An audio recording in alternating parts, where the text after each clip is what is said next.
Hello mga anakish. Ayan si Faith, ang aking friend. Sinaman ko siya magpagawa ng kanyang kilay dahil kilay is life. Ayan, nilagyan mo na siya ng pagpamanhid. Ayan, uumpisa na siya. May paggamit-gamit pa si ating ng mga thread. Kailangan mga yan. Para perfect ang paggawa ng kilay. Tingnan nyo naman guys. Tingnan naman guys yung kanyang kilay. Sino ba naman ang hindi namumroblema araw-araw niya yung dinodrawingan. Oh, pak, ganer, bakla. Ang ganda. Pwede na yan bakla. Alis na tayo. Ayan oh. Drawing pa mo ating para makita mo kung anong bagay niya. Sige lang ting. Drawing lang dyan. Feel na feel ni bakla, oh. Ayan, nilinis niya. Linis. Hala, hindi pa nag-umpisa, naduduling na. Naku, may patutpik pa si ating. Ayan. May roller pa. Sige lang, ting. Enjoy mo lang dyan. Kung tamang measurement niya. Ayan na siya. Yung umpisan na siya. Yan yung machine na ginagamit niya, guys. Yan yung bagay na kulay sa kanya. Kasi ombre siya eh.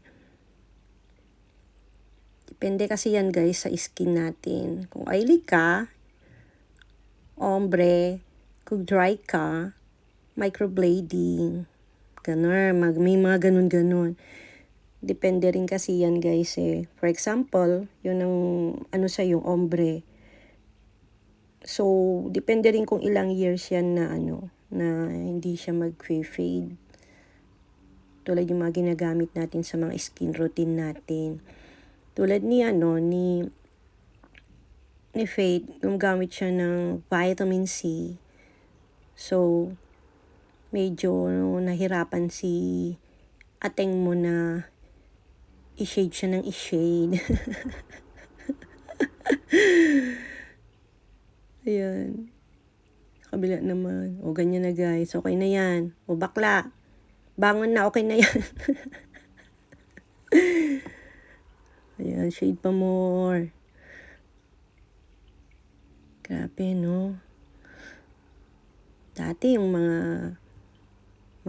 nanay natin, mga lola natin, walang ganyan-ganyan eh. Buti na lang may mga ganyan na ngayon, sa panahon na ngayon. Oh. Ano kayo mga gamit ng mga lola natin noon, no? Pang sa mga kilay nila.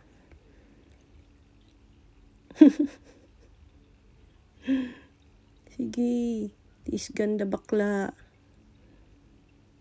Para hindi ka na problema araw-araw pumasok.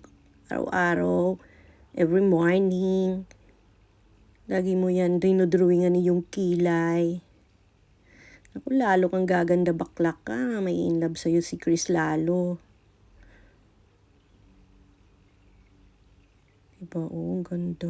Galing ni ateng talaga, oh.